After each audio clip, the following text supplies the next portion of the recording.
Hi everyone, स्वागत है आप सबका आपके अपने चैनल केयर्स क्लासेस में। आज के इस लेक्चर में हम सब देखेंगे क्लास 12th फिजिक्स। इसके पहले वाले लेक्चर में हम सब अपना प्रकाश वैद्युत प्रभाव देखे थे और वहां पर फिर कार्यफलन, देली आवृत्ति, देली तरंगदैर्घ्य और फोटॉन ना यहाँ तक देख चुके। तो प्रकाश वैद्युत प्रभाव में जैसे जो वहां पर आपका प्रकाश वैद्युत प्रभाव का खोज हुआ तो हर्ट्ज तथा लेनार्ड ने इसका जो एक्सपेरिमेंटल सेटअप है, माना इसको एक्सपेरिमेंट करके दिखा। एक्सपेरिमेंट करके क्या देखा कि जो मान लो यही प्लेट है, ये आपका दो प्लेट था, तो इस प्लेट पे इन्होंने फोटॉन गिराया। तो अब जब किसी भी धातु के सतह पे फोटॉन आके गिरता है तो उस धातु के सतह से क्या होता है, इलेक्ट्रॉनों का उत्सर्जन होता है। तो यह जो इलेक्ट्रॉन का उत्सर्जन होता है, इस इलेक्ट्रॉन को हम लोग क्या बोलते हैं, प्रकाश इलेक्ट्रॉन। और यहाँ पर जो धारा मिलती है उस धारा को हम क्या कहते हैं, प्रकाश धारा।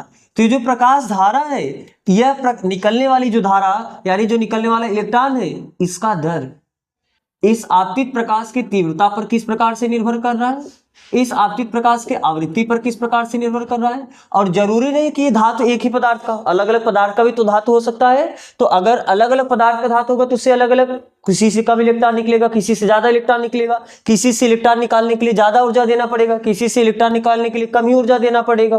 तो ये जो इलेक्ट्रॉन है ये किस प्रकार से तीव्रता पर निर्भर करता है, निकलने वाला इलेक्ट्रॉन यानी प्रकाश इलेक्ट्रॉन या प्रकाश धारा किस प्रकार से आवृत्ति पे निर्भर करता है, प्रकाश धारा या इलेक्ट्रॉन किस प्रकार से इस तीव्रता धातु के प्रकृति पर निर्भर करता है। अरे अलग अलग प्रकृति का धातु, जैसे अलग अलग प्रकार का धातु होगा उसके लिए अलग अलग होगा।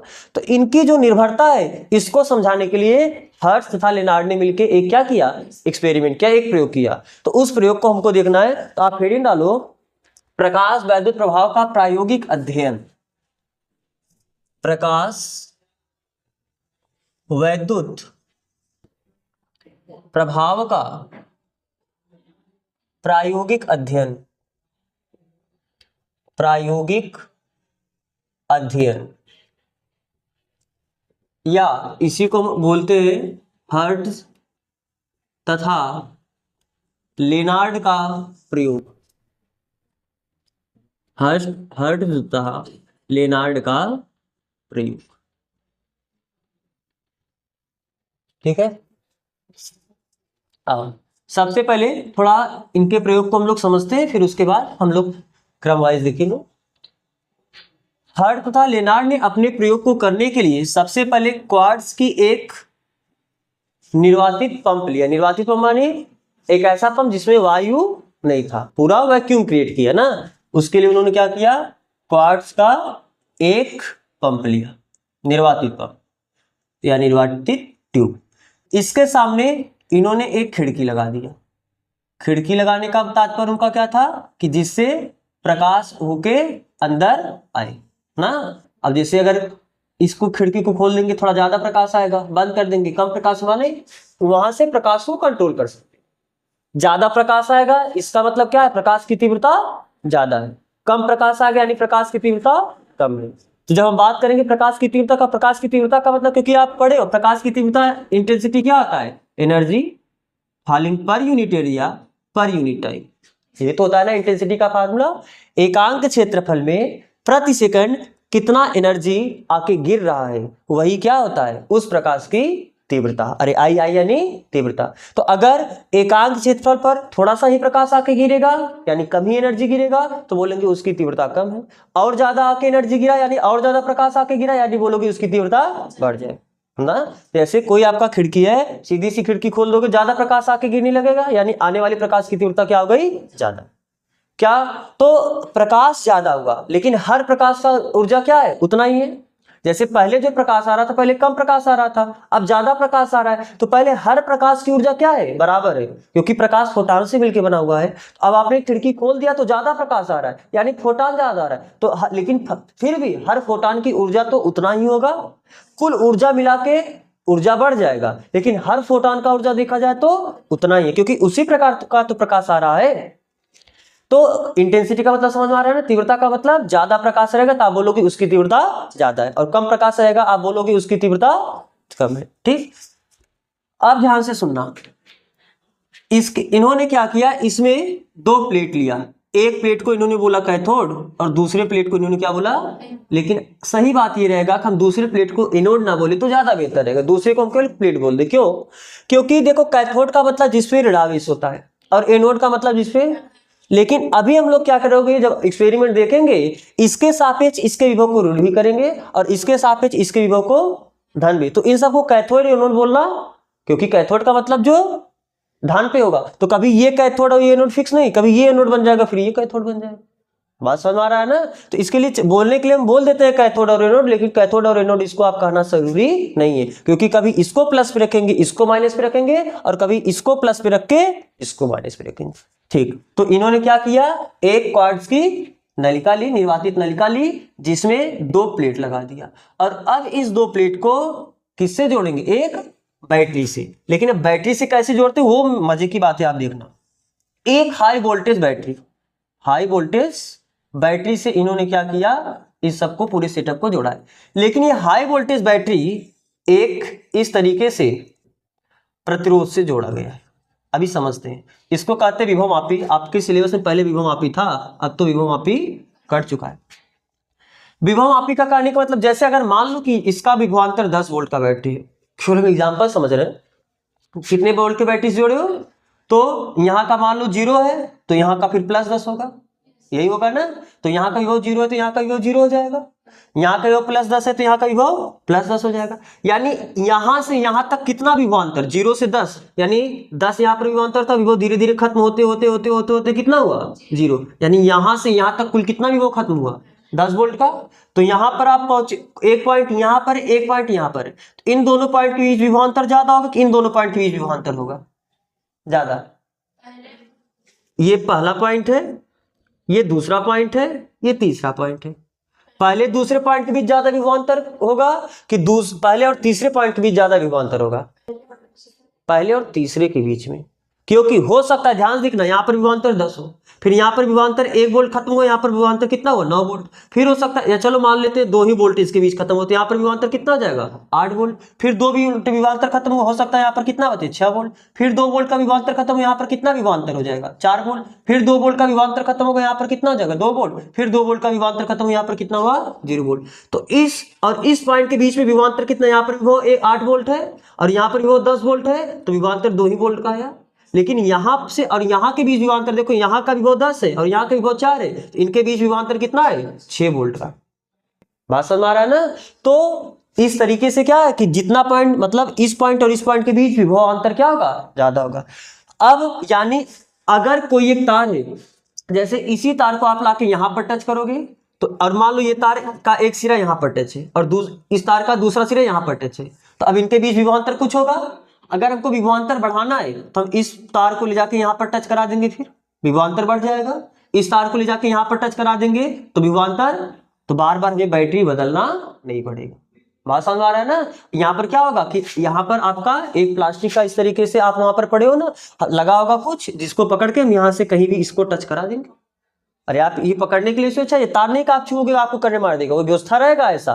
तो आप इसको कहीं भी टच करा के इन दोनों प्लेटों के बीच विभवांतर बदल सकते हो। और इतना ही नहीं, अभी केवल ऐसे ही नहीं जुड़ा होता, अभी ध्यान से देखना आप ये सब चीज।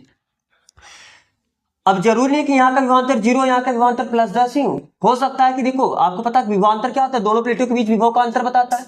हो सकता है यहाँ का विभवांतर कितना हो, -2 वोल्ट हो, फिर यहाँ का विभवांतर कितना होगा, +8 वोल्ट। अभी भी दोनों प्लेटों के बीच विभवांतर 10 ही वोल्ट है। अरे विभवांतर निकालने के लिए क्या करते हो, विभव में अंतर, तो यहाँ के विभव में से यहाँ का विभव घटा दोगे, तो यहाँ का विभव कितना है, 8 वोल्ट। इसमें से आप घटाओगे यहाँ का विभव, यहाँ का विभव कितना है, 2 वोल्ट, तो -2 वोल्ट है ना, तो माइनस माइनस प्लस, तो फिर भी विभवांतर देखो 10 ही वोल्ट आया कि नहीं आया। तो जरूर नहीं है कि 10 वोल्ट, अगर 10 वोल्ट का बैटरी आप जोड़े, इस बात का मतलब यहाँ पर 0 हो, यहाँ पर 10 ही हो, यहाँ पर +8, यहाँ पर -2 हो सकता है, यहाँ पर प्लस है, यहाँ पर -4 हो सकता है, यहाँ का विभव 0 लेकिन फिर यहाँ का विभव -10 हो सकता है। तो यानी कहने का मतलब क्या है, इसके सापेक्ष ये कम ही होगा। और कितना इसके सापेक्ष कम होगा, अरे 10 वोल्ट का बैटरी यानी प्लस के सापेक्ष ऋण टर्मिनल 10 वोल्ट से कम होगा। तो फिलहाल बात समझ में नहीं समझ रहे, हमको ये अभी नहीं काम है। तो मान लेते हैं कि बस हाई वोल्टेज, हाई वोल्ट का कोई इन्होंने क्या किया, एक बैटरी जोड़ा और इस बैटरी से इन्होंने क्या किया, एक प्रतिरोध जोड़ दिया। और प्रतिरोध जोड़ने का मतलब बात समझ में आ ही रहा है कि इससे क्या होगा, आप विभव को नियंत्रित कर सकते हो, कम ज्यादा विभव कहीं पर भी कर सकते हो। अब ध्यान समझना, ये जो तार है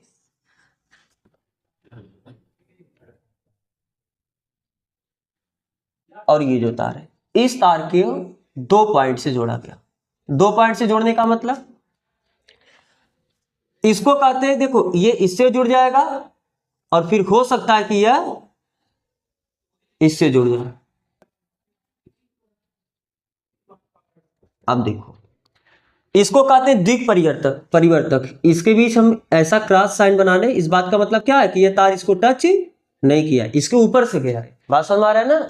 आप यहां पर ऐसे नहीं बना सकते हो, वरना एक खतरा का साइन होता है यहाँ पर ना, कट नहीं ऐसा करना है। तो यहाँ पर इस बात का मतलब क्या है, तार टच नहीं किया, इसके ऊपर से गया। इसको कहते हैं द्विक परिवर्तक।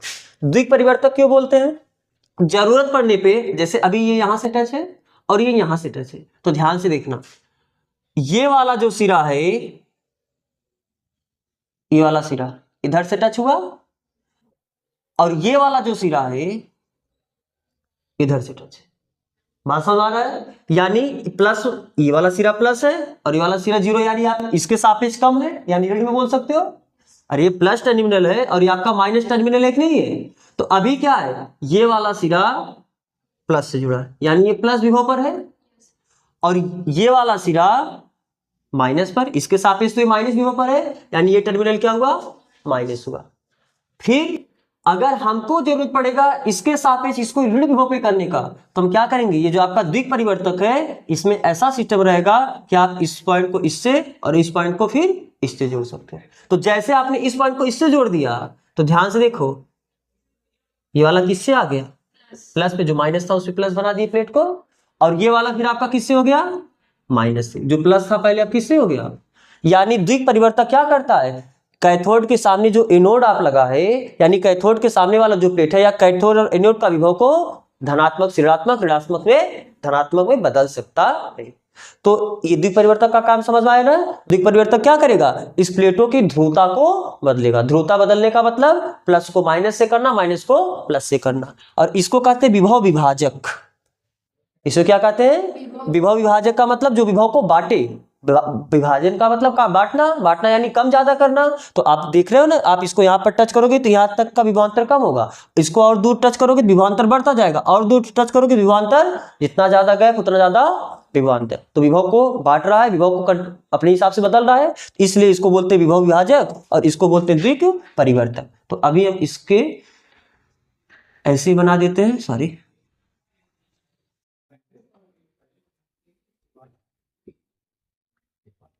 समझ में आ रहा है ना। तो यही इनका क्या था, पूरा सेटअप था। और सेटअप होने का मतलब, अब यहाँ पर सामने एक ये प्लेट है और सामने ये आपका प्लेट है, इस प्लेट से क्या आएगा, प्रकाश आके इस पूरे प्लेट पे क्या होगा, आपतित होगा। अब अभी क्या है, अब एक तरफ से एक्सपेरिमेंट को देखना, अभी ये प्लेट किस विभव पर है, किस प्लस पे है कि माइनस पे, अभी बताओ, देख के बताओ फिगर से, प्लस से ही है ना, ये आपका प्लस है और ये आपका, जैसे कोई प्रकाश आके गिरा है, एक निश्चित ऊर्जा का प्रकाश होना चाहिए, क्योंकि आपने पता है प्रकाश वैद्युत प्रभाव में क्या, जब कोई एक निश्चित ऊर्जा वाला प्रकाश आके धातु की सतह पे आपतित होता है तभी धातु की सतह से इलेक्ट्रॉन निकलता है। अगर उस ऊर्जा से कम ऊर्जा वाला प्रकाश आके गिरेगा, फोटॉन आके गिरेगा, तो इससे इलेक्ट्रॉन का उत्सर्जन, वह न्यूनतम ऊर्जा, उस निश्चित ऊर्जा, उस बाउंड्री कंडीशन को हम क्या बोलते हैं, देहली ऊर्जा, कार्यफलन, ख्याल है ना। तो कम से कम ऊर्जा फिक्स है कि इतने से तो कम ऊर्जा नहीं रहना चाहिए, कम से कम इतना ऊर्जा हो या उससे अधिक ऊर्जा हो।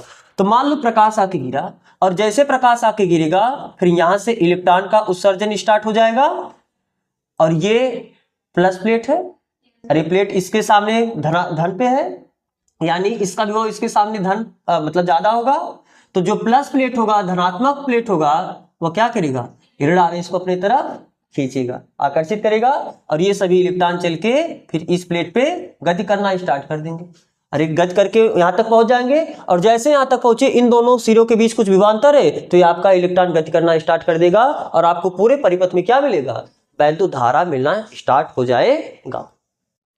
लेकिन हमको ये तो देखना नहीं, हम यहां तक जानते ही हैं कि धातु की प्लेट पे प्रकाश आके गिरेगा तो उससे इलेक्ट्रॉन निकलेगा, इलेक्ट्रॉन निकलेगा, इसी घटना को प्रकाश वैद्युत प्रभाव कहते हैं। और अगर परिपथ बंद है तो आपको उस इलेक्ट्रॉन की वजह से धारा मिलेगा, इस धारा को हम लोग वैद्युत धारा कहते हैं।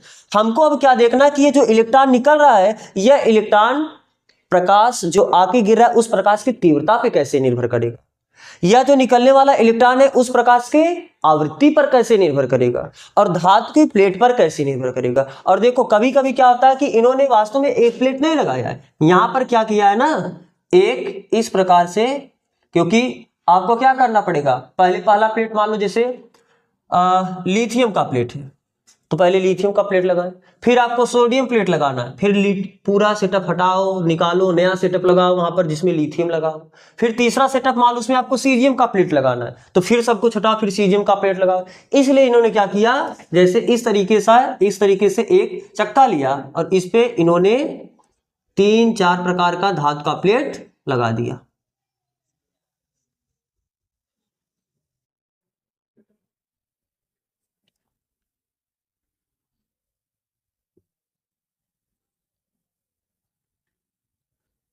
बात समझ में आ रहा है ना। अब ये क्या करेगा, मान लो एक प्लेट ये है और एक प्लेट आपका ये है और एक ये है, तो जो सामने होगा, जैसे हम इसको क्या करेंगे, किसी तरीके से अगर घुमा ले तो जो सामने पड़ेगा, अगर हमको इसका काम है, मान लो ये आपका लिथियम है, मान लो आपका सोडियम है, मान लो आपका सीजियम है, अगर हमको सोडियम का काम है तो इसको सामने रखो, इसके सीजियम का काम है घुमा के प्रकाश के सामने सीजियम को रखो, तो जो सामने आएगा उससे इलेक्ट्रॉन निकलेगा। बात समझ में आ रहा है ना। लेकिन हम समझने के लिए फिर ऐसे ऐसे नहीं, बस हम एक केवल क्या करेंगे, एक प्लेट लगा देंगे, यानी आप समझ जाओगे। लेकिन वास्तव में क्या है, इस तरीके का उनका व्यवस्था है ना कि हमें बार बार बदलना ना पड़े, एक से ही आपका क्या हो जाए, तीनों बार में काम हो जाए। तो यहाँ पर हम समझने के लिए क्या करते हैं, यहाँ पर केवल एक प्लेट लगा दे, केवल एक प्लेट। तो जैसे इस प्लेट पे आके आपका प्रकाश आपतित हुआ इस प्रकाश से। अब ध्यान से देखना, पहला इन्होंने क्या किया, जो निकलने वाला प्रकाश इलेक्ट्रॉन है, ये इलेक्ट्रॉन जब इससे निकलेगा, इस इलेक्ट्रॉन का इस आपतित प्रकाश की तीव्रता पर क्या प्रभाव पड़ा। आपको पता है कि तीव्रता ज्यादा होने का मतलब, जैसे ये जो प्रकाश आके आपतित हो रहा है, इस प्रकाश की तीव्रता बढ़ाओगे, तीव्रता बढ़ाने का मतलब ज्यादा प्रकाश आके गिरना। तो पहले कम प्रकाश आके गिरा था तो कम इलेक्ट्रॉन निकल रहा होगा, अब जैसे जैसे और ज्यादा प्रकाश आके गिरने लगा, यानी आपतित प्रकाश की तीव्रता बढ़ने लगी। यही तो बोलोगे इसे ना, जैसे जैसे आपतित प्रकाश की तीव्रता बढ़ रही है, निकलने वाले इलेक्ट्रॉन की संख्या भी क्या होगी, यानी जो निर्गत उत्सर्जित इलेक्ट्रॉन की संख्या को हम इनसे दर्शा दे, बोलो। तो जो उत्सर्जित इलेक्ट्रॉन की संख्या है वह देखा गया कि प्रोपोर्शनल होता है आई के, यानी आपतित प्रकाश की तीव्रता पे। एन क्या है, निकलने वाला इलेक्ट्रॉन, उत्सर्जित इलेक्ट्रॉन, तो उत्सर्जित इलेक्ट्रॉनों की संख्या आपतित प्रकाश की तीव्रता के अनुक्रमानुपाती होता है, यानी जैसे जैसे अनुक्रमानुपाती का मतलब आप इसे बढ़ाओगे तो भी बढ़ेगा। तो अगर आप आपतित प्रकाश की तीव्रता को बढ़ाओगे तो निकलने वाले इलेक्ट्रॉन की संख्या में भी क्या होगी, वृद्धि हो जाएगी। तो अगर आपको पता है कि जितना ज्यादा इलेक्ट्रॉन निकलेगा प्रकाश वैद्युत धारा भी उतनी, क्यों, क्योंकि आपको पता है ना आई बराबर क्या होता है, Q/T, और Q बराबर क्या होता है, यानी E। तो I बराबर आप यानी E/T लिख सकते हो कि नहीं लिख सकते हो, बोलो। तो यहां पर हम धारा को कैपिटल आई से न दर्शा के स्मॉल आई से, क्योंकि कैपिटल आई ऑलरेडी प्रकाश की तीव्रता को रिप्रेजेंट कर रहा है ना, तो यहां पर क्या लिख देते हैं, स्मॉल आई। तो क्या यहां से देखो धारा इलेक्ट्रॉनों की संख्या के क्या है, अनुपाती है। तो यानी अगर प्रकाश की तीव्रता बढ़ने से इलेक्ट्रॉनों की संख्या बढ़ा तो इलेक्ट्रॉनों की संख्या बढ़ने से धारा भी तो बढ़ेगा, यानी आप यहां से क्या बोल सकते हो, आई प्रोपोर्शनल है किसके, एन के। तो this implies that I proportional हुआ, एन किसके प्रोपोर्शनल है, आई के। तो अगर आई बढ़ने से एन बढ़ा तो एन बढ़ने से यानी एन बढ़ा, यानी आई प्रोपोर्शनल टू आई भी बोल सकते हो कि नहीं बोल सकते हो। अरे भैया अगर तीव्रता बढ़ा तो प्रकाश की संख्या बढ़ा, इलेक्ट्रॉनों की संख्या बढ़ा, और जैसे इलेक्ट्रॉनों की संख्या बढ़ेगा, इलेक्ट्रॉनों की संख्या बढ़ने से धारा बढ़ेगा, यानी आप इनडायरेक्टली मतलब डायरेक्टली बोल सकते हो कि जो आपतित प्रकाश की तीव्रता है वो धारा के भी क्या होता है, ये धारा या आपतित प्रकाश की तीव्रता क्या होगा, अनुक्रमानुपाती होगा। कोई दिक्कत। तो ओवरऑल अगर आपको मिला के बताना हो क्या बताओगे, आपतित प्रकाश की जो तीव्रता है उसके अनुक्रमानुपाती होता है इलेक्ट्रॉनों की, जितना ज्यादा इलेक्ट्रॉन निकलेगा उतना ज्यादा वैद्युत धारा मिलेगा, यानी वैद्युत धारा भी आपतित प्रकाश की तीव्रता के अनुक्रमानुपाती होता है। जो इलेक्ट्रॉनों की संख्या ये भी तीव्रता के अनुक्रमानुपाती, और जो धारा, सीधी सी बात है भाई, इलेक्ट्रॉन ज्यादा तो धारा ज्यादा, जो धारा होता है वो भी आपतित प्रकाश की तीव्रता के अनुक्रमानुपाती होता है। अगर ग्राफ खींचना हो तो आपको पता है कोई चीज अगर सीधे किसी के प्रोपोर्शनल हो, अनुक्रमानुपाती हो, उसका ग्राफ ऐसे ही जाता है क्या? अरे ओम का नियम पढ़े हो ना, V और V प्रोपोर्शनल टू I। जब आप V और I के बीच ग्राफ खींचो तो V और I के बीच ग्राफ ऐसे ही जाता है कि नहीं जाता है? तो जब कोई चीज किसी के सीधे अनुक्रमानुपाती होती है तो उसका ग्राफ ऐसे जाता है। यानी अगर आपको N और I के बीच ग्राफ खींचना पड़े, N क्या है? उत्सर्जित इलेक्ट्रॉन की संख्या। तो अगर उत्सर्जित इलेक्ट्रॉनों की संख्या और प्रकाश की तीव्रता के बीच आपको ग्राफ खींचना हो तो इनके बीच ग्राफ वैसे ही होगा। और अगर निर्गत धारा, अरे इलेक्ट्रॉन निकलेगा तो और परिपथ बन रहे तो धारा मिलेगा कि नहीं मिलेगा? यानी प्रकाश वैद्युत धारा और आपतित प्रकाश की तीव्रता के बीच ग्राफ खींचना तो वो भी वैसे ही होगा, क्योंकि ये भी इसके क्या है? अनुक्रमानुपाती है। कोई दिक्कत? यहां तक बात समझ में आ रहा है? लेकिन अब ध्यान से देखो, यहां तक कोई दिक्कत नहीं होना चाहिए। अगर हम इस प्लेट के विभव को घटाना स्टार्ट कर दें, क्या कर दें? तो जैसे इसके विभव को घटाएंगे, क्योंकि अभी इसका विभव मान लो ज्यादा था, अब मान लो इसका विभव धीरे धीरे क्या करें? घटा दे। तो विभव घटाओगे, अच्छा भाई जितना ज्यादा विभव होगा उतना ज्यादा इलेक्ट्रॉन को अपनी तरफ खींचेगा। इलेक्ट्रॉन खींचने का मतलब धारा ज्यादा होगा। अरे जितना ज्यादा इलेक्ट्रॉन निकलेगा उतना ज्यादा धारा मिलेगा। अब विभव को क्या कर रहे हैं? तो जब विभव को घटा रहे हैं तो विभव घटाने से इलेक्ट्रॉन को कम खींच पाएगा। तो जब इलेक्ट्रॉन कम खींच पाएगा तो पहले जितने तेजी से इलेक्ट्रॉन आ रहा है उतना तेजी से इलेक्ट्रॉन नहीं आएगा। यानी इलेक्ट्रॉन के जो आने का दर वो धीरे धीरे क्या होता जाएगा, और इलेक्ट्रॉन के आने का दर कम होता जाएगा, यानी धारा भी घटता जाएगा, धारा घटता जाएगा, धारा घटता जाएगा। अब हमने क्या कर दिया? इसको, इसके विभव को इसके सापेक्ष ऋणात्मक कर दिया। और आपको पता है कि आप किसी को प्लस किसी को माइनस कर सकते हो, किसके सहायता से? द्विक परिवर्तक। इसको क्या कहते हैं? द्विक परिवर्तक। द्विक परिवर्तक की सहायता से किसी के विभव को धनात्मक, किसी के विभव को ऋणात्मक। अरे इसके सापेक्ष इसके विभव को धनात्मक भी कर सकते हो, इसके सापेक्ष इसके विभव को, और आपके पास विभव मापी भी है, यानी विभव विभाजक, विभव विभाजक भी है। विभव विभाजक की सहायता से विभव को कम और ज्यादा भी कर सकते हैं, दोनों प्लेट के बीच के विभवांतर को कम और। तो जब हम विभवांतर को, इन दोनों प्लेटों के विभवांतर को, यानी इसके सापेक्ष इसके विभव को धीरे धीरे कम करना स्टार्ट किए तो इलेक्ट्रॉन क्या हो, जो पहले तेजी से आ रहा था उतना तेजी से नहीं आएगा, यानी धारा धीरे धीरे घटने लगेगा। एक ऐसी स्थिति आएगी धीरे धीरे धारा कम हो रहा है, ऋणात्मक विभव, इसके सापेक्ष जब ऋणात्मक विभव पर पहुंचेगा उस समय भी कुछ न कुछ इलेक्ट्रॉन आ रहा होगा। क्योंकि आपको पता है, कल आपने पूरा देखा है, जब धातु से इलेक्ट्रॉन निकलता है तो इस इलेक्ट्रॉन के पास कुछ क्या होती है? ऊर्जा होती है। बताए थे कल ना, यहां पर थोड़ा सा समझो। कल ये बात हुआ है कि मान लो ये आपका कोई क्या है? धातु का सतह है। इस धातु की सतह पे मुक्त इलेक्ट्रॉन होते हैं, मुक्त इलेक्ट्रॉन निकलना चाहते हैं। जैसे मुक्त इलेक्ट्रॉन निकलना चाहेंगे तो यहाँ पर धन आवेश आ जाएगा। यह धन आवेश इस इलेक्ट्रॉन को खींच के बाद मतलब पकड़ के रखते हैं। मान लो इनको तोड़ने के लिए 5 जूल की ऊर्जा जरूरत है और आपने एक प्रकाश दिया, इस प्रकाश की ऊर्जा कितनी है? 10 जूल। इस प्रकाश की ऊर्जा कितनी है? 10 जूल। तो जब 10 जूल ऊर्जा वाला कोई प्रकाश डाला तो 5 जूल ऊर्जा तो इस बांड को ब्रेक करने में खर्च हो जाएगा। अभी 5 जूल ऊर्जा बचा है कि नहीं बचा है? तो वह 5 जूल ऊर्जा कहां जाएगा? इस इलेक्ट्रॉन की ऊर्जा में हो जाएगी। और इलेक्ट्रॉन 5 जूल के गतिज ऊर्जा से क्या होगा? गति करना स्टार्ट करेगा। यानी यहां से जो इलेक्ट्रॉन निकलता है, इस इलेक्ट्रॉन के पास क्या होता है? कुछ ऊर्जा होती है। तो मान लो कि अगर अब इसकी ऊर्जा 5 जूल है तो क्या आप इसका विभव मान लो ऋणात्मक कर दिए तो भी ये क्या करे? ऋणात्मक वाला इलेक्ट्रॉन को प्रतिकर्षित करेगा। अरे ऋण आवेश क्या करता है? इलेक्ट्रॉन को प्रतिकर्षित करेगा। तो अगर इस प्लेट का विभव ऋण हो गया तो इससे जो इलेक्ट्रॉन निकलेगा इसको प्रतिकर्षित करेगा। लेकिन अगर इसका विभव ज्यादा है तो थोड़ा सा ऋण विभव कैसे प्रतिकर्षित कर देगा? प्रतिकर्षित करने का मतलब क्या है? अगर कोई एक तगड़ा आदमी आ रहा है, मजबूत आदमी आ रहा है और उसको आप धक्का देके रोकना चाहोगे, क्या आप उसे रोक पाओगे? क्या नहीं रोक पाओगे। उसे रोकने के लिए आपको और ऊर्जा देना पड़ेगा। आप थोड़ा सा ऊर्जा बढ़ाए, अब उसकी वेलोसिटी को थोड़ा कम कर पाए, और ऊर्जा बढ़ाए और कम पाए। एक ऐसे कंडीशन आएगा जब तब जाके आप उसे रोक पाओगे। बात समझ में आ रहा है ना? सेम वैसे जब इसके विभव को आपने ऋण करना स्टार्ट किया तो ऋण वाला जो विभव होगा वह जो कम एनर्जी वाला इलेक्ट्रॉन होगा उसको तो रोक देगा, लेकिन ज्यादा एनर्जी वाले इलेक्ट्रॉन को नहीं रोक पाएगा। इसके विभव को और आप ऋण किए, और ऋण करोगे तो और ज्यादा एनर्जी वाले को रोक पाएगा, और ऋण किए तो और ज्यादा एनर्जी वाले को रोक पाएगा। एक ऐसे ऋण करते चले जाओ, करते चले जाओ, करते चले जाओ, एक ऐसी स्थिति आएगी जब सबसे ज्यादा ऊर्जा वाले भी इलेक्ट्रॉन को ये रोक पाएगा कि नहीं रोक पाएगा। तो उस ऋण विभव को हम क्या बोलते हैं? निरोधी विभव। क्या बोलते हैं? निरोधी विभव। यानी इसे कैथोड बोले। तो कैथोड के सामने एनोड का, कैथोड के सापेक्ष एनोड का वह ऋण विभव जिस पे वह उत्सर्जित अधिकतम ऊर्जा वाले भी इलेक्ट्रॉन को रोक पाया। अरे उत्सर्जित इलेक्ट्रॉन ही से बोल रहे हो ना, तो उत्सर्जित अधिकतम ऊर्जा वाले इलेक्ट्रॉन को रोक पाया, उस ऋण विभव को हम लोग क्या बोलेंगे? निरोधी विभव। बात समझ आ रहा है ना? तो पहले इसने पॉइंट को हम लोग लिख ले, पहले आप इसके प्रयोग के बारे में थोड़ा सा भूमिका बनाओ। यहां तक बात समझ में आया है ना? तीव्रता पे कैसे निर्भरता है, निरोधी विभव आपको समझ में आ रहा है। अभी हम लोग को आवृत्ति पे धातु की सतह के साथ निर्भरता ये तो देखना ही है। तो पहले आप इतना थोड़ा सा लिखो, लिखो हर्ट्ज तथा लेनार्ड ने, हर्ट्ज तथा लेनार्ड ने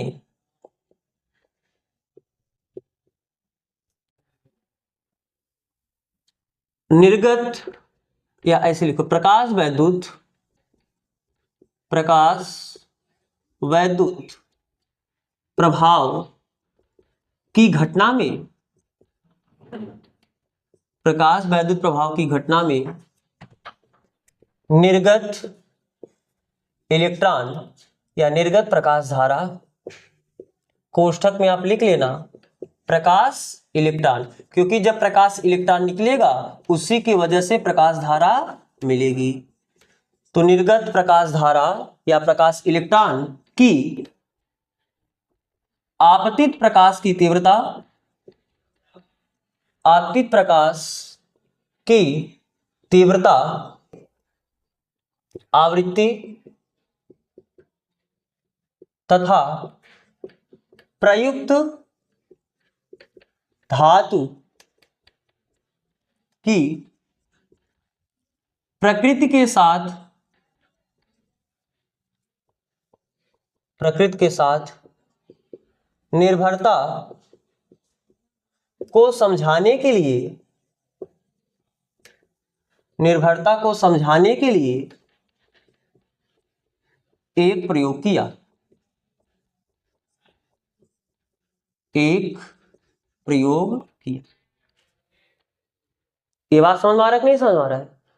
हर्ट्ज तथा लेनार्ड ने प्रकाश वैद्युत प्रभाव की घटना में जो निर्गत प्रकाश धारा है या जो प्रकाश इलेक्ट्रॉन है, उस प्रकाश इलेक्ट्रॉन का आपतित प्रकाश की तीव्रता और आवृत्ति और जो प्रयुक्त धातु है जिस धातु से इलेक्ट्रॉन निकल रहा है उसके साथ कैसे निर्भर कर रहा है उसको समझाने के लिए इन्होंने क्या किया? एक प्रयोग किया है। तो हमको यही प्रयोग देखना है। अरे आपने यहाँ पर लिखा ना प्रकाश वैद्युत प्रभाव प्रायोगिक अध्ययन, तो इस प्रयोग को समझने के लिए इन्होंने क्या किया? आप लिख सकते हो कि प्रयोग में प्रयुक्त,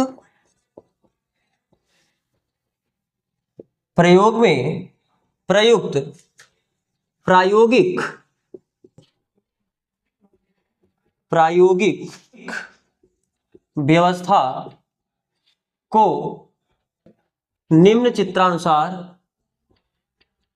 निम्न चित्रानुसार समझाया गया है। सबसे पहले आप ये फिगर बना लेना। अभी इस फिगर के बारे में हम लोग फिर लिखते हैं।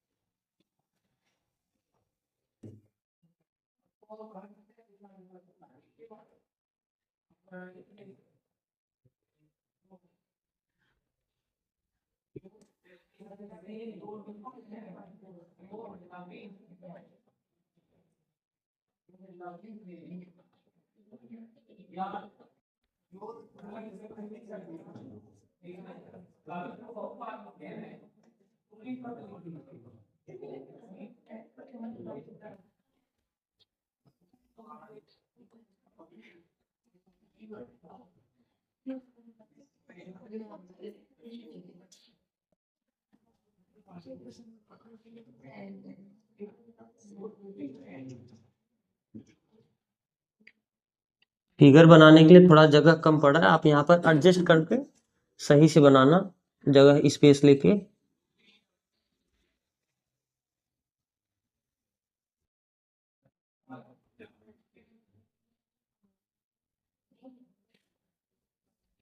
ठीक है,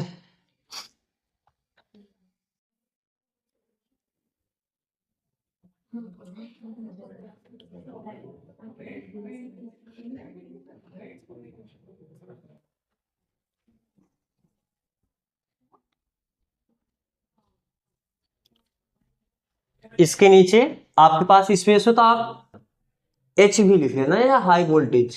एच वी का मतलब हम जगह नहीं यहाँ पर लिख दे रहे हैं, एच वी यानी हाई वोल्टेज का बैटरी। इसको क्या बोला गया है, ये आपका क्या है, विभव विभाजक। विभव विभाजक ये आपका क्या है, द्विक परिवर्तक ना। जब आप फिगर बड़ा बना रहे होगे तो आप इसको यहीं पर सीधा ऐसे यहीं पर लिख सकते हो, इसको सीधा ऐसे करके लिख सकते हो ना, इतना बड़ा आपको बगल से नहीं लिखना पड़ेगा, लेकिन हमारा मजबूरी समझो आप। द्विक परिवर्तक, परिवर्तक ये आपका क्या है, कैथोड, और इसे हमने बोलने के लिए क्या बोल दिया, एनोड। ये आपकी क्या है, क्वार्ट्ज की एक खिड़की, मतलब ये आपका खिड़की है, इस खिड़की से प्रकाश आके धातु की सतह पर आपतित होता, ये आपका धन सिरा हो जाएगा और फिर ये आपका ऋण सिरा हो जाएगा। आप ये फिगर बनाओ, फिर इसके आगे हम लोग बात करेंगे। यहाँ पर आप इलेक्ट्रॉन भी दर्शा लेना कि ऐसे क्या हुआ, मुक्त इलेक्ट्रॉन। इस इलेक्ट्रॉन को क्या बोले हो, प्रकाश इलेक्ट्रॉन। क्या बोले हो, प्रकाश इलेक्ट्रॉन ना। बस तो आप ये फिगर बना चुके होंगे। अब इस फिगर के नीचे थोड़ा सा हम इस फिगर के बारे में लिखते हैं, तो आप इसी के आगे कंटिन्यू करो। इस प्रयोग में, इस प्रयोग में या इस व्यवस्था में ज्यादा अच्छा रहेगा ना, इस व्यवस्था में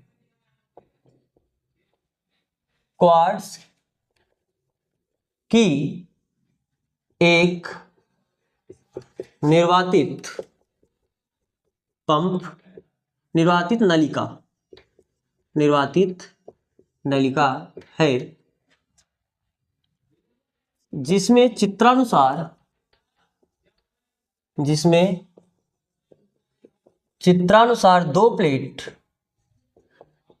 प्लेटें, कोष्ठक में आप लिख सकते हो क्या, कैथोड तथा एनोड, दो प्लेटें सी और ए है। ठीक है, दोनों प्लेटों को, दोनों प्लेटों का संयोजन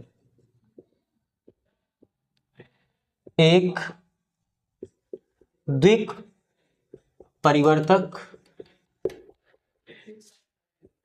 से किया गया है। और ये द्विक परिवर्तक का काम क्या है, द्विक परिवर्तक की सहायता से आपने क्या किया, इन दोनों प्लेटों की ध्रुवता को आवश्यकता अनुसार बदला है। अरे इसको प्लस कभी माइनस, फिर इसको प्लस और इसको माइनस। आप लिख सकते हो इसकी सहायता से, इसकी सहायता से प्लेटों की ध्रुवता को, प्लेटों की ध्रुवता को परिवर्तित किया जाता है।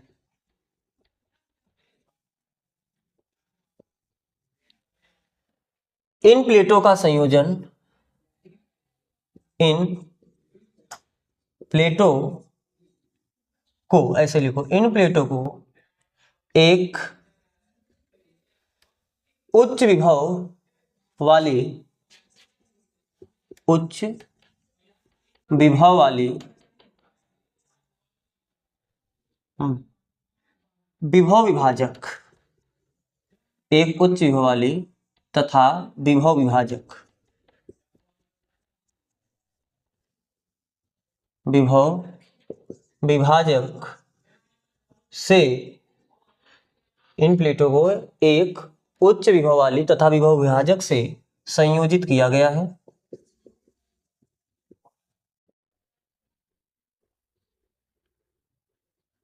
संयोजित किया गया है। तो विभव विभाजक का मतलब समझ रहे हो ना, विभव विभाजक क्या करेगा, आवश्यकता अनुसार आप प्लेटों के बीच के विभवांतर को बदल सकते हो। तो फिर इसे नहीं लिखते ना, नाम ही है विभव विभाजक, इतना क्लियर हो जाएगा, विभव को विभाजित करेगा, कम ज्यादा कर सकता है। अच्छा एक चीज यहाँ पर और आप लिख लेना, क्योंकि यहाँ पर जब कैसे पता चलेगा कि धारा बह रहा है, तो धारा बहने के लिए हम लोग यहाँ पर क्या करते हैं, एक माइक्रो एम्पियर माइक्रोमीटर लगा देते हैं। माइक्रोमीटर क्या करेगा, अरे मीटर क्या करता है, धारा को मापेगा। तो माइक्रोमीटर, क्योंकि यहाँ पर उतना प्रबल धारा आपको नहीं मिलेगा, तो इसलिए हम लोग माइक्रोमीटर लगा देंगे ना, यानी थोड़ा सा भी धारा मिलेगा तो आपको तुरंत विक्षेप होगा उसमें पता चल जाएगा। तो ये पर फिगर में आप ऐसे करके बना लेना, ऐसे लिख लेना म्यू ए का मतलब माइक्रोमीटर। तो परिपथ में धारा की उपस्थिति का पता लगाने के लिए, परिपथ में धारा की उपस्थिति का पता लगाने के लिए, पता लगाने के लिए एक माइक्रोमीटर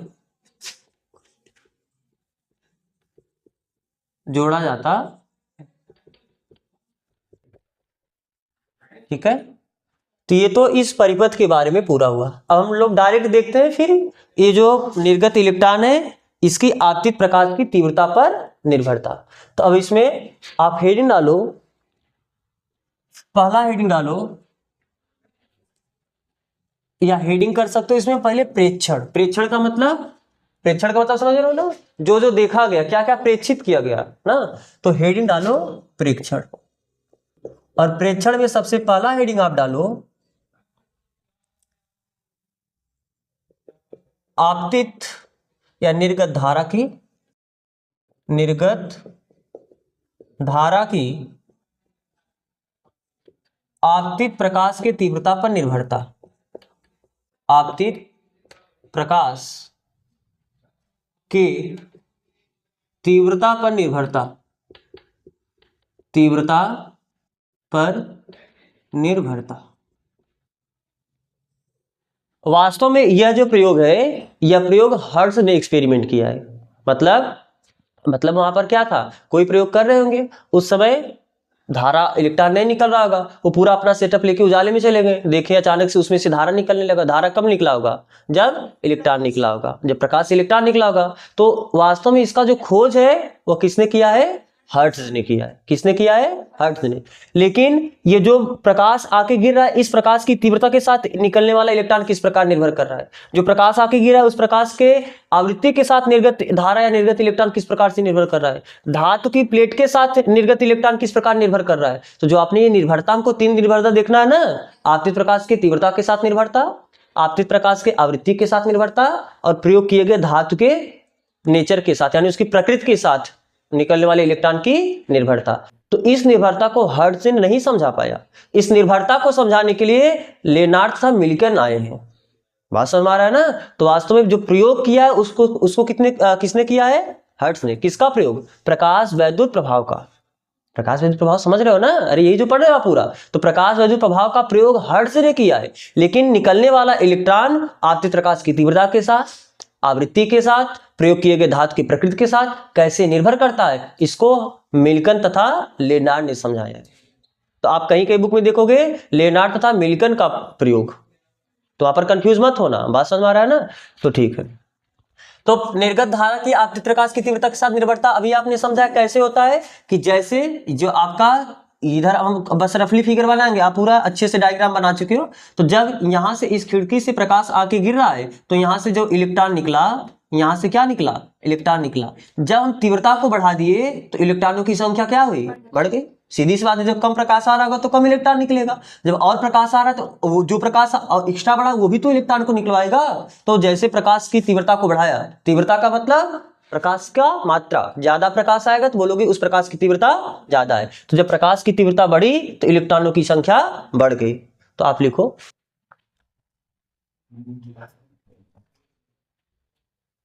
निर्गत या उत्सर्जित, ज्यादा बेस्ट वर्ड रहेगा उत्सर्जित, उत्सर्जित इलेक्ट्रॉनों की संख्या, उत्सर्जित इलेक्ट्रॉनों की संख्या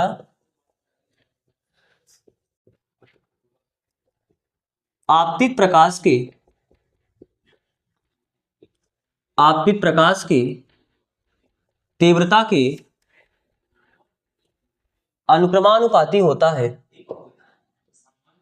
अनुक्रमानुपाती होता है, अर्थात n प्रोपोर्शनल टू I।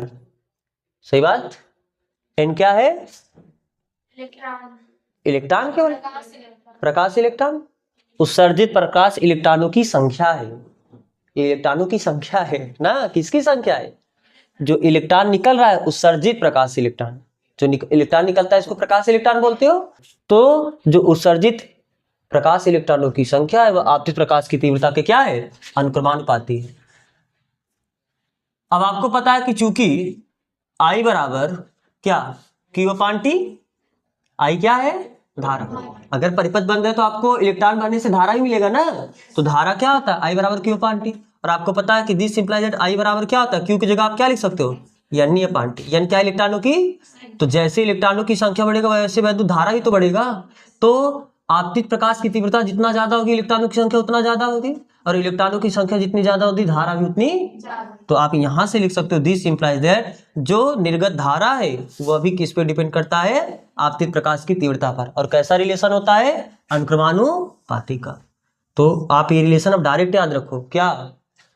इलेक्ट्रॉनों की संख्या, उत्सर्जित प्रकाश इलेक्ट्रॉनों की संख्या आपतित प्रकाश की तीव्रता के अनुक्रमानुपाती होता है। अनुक्रमानुपाती का मतलब जितना ज्यादा तीव्रता वाला प्रकाश आके गिरेगा उतना ज्यादा इलेक्ट्रॉन निकलेगा, ठीक है। और वैद्युत धारा भी आपतित प्रकाश की तीव्रता के अनुक्रमानुपाती होता है, यानी जितना ज्यादा प्रकाश तीव्रता वाला प्रकाश आके गिरेगा उतना ही ज्यादा परिपथ में आपको वैद्युत धारा मिलेगा, ठीक है। आप ये कॉपी करो। अब आपको इसके बीच ग्राफ भी देखना है, तो आप हेडिंग इसमें डालना।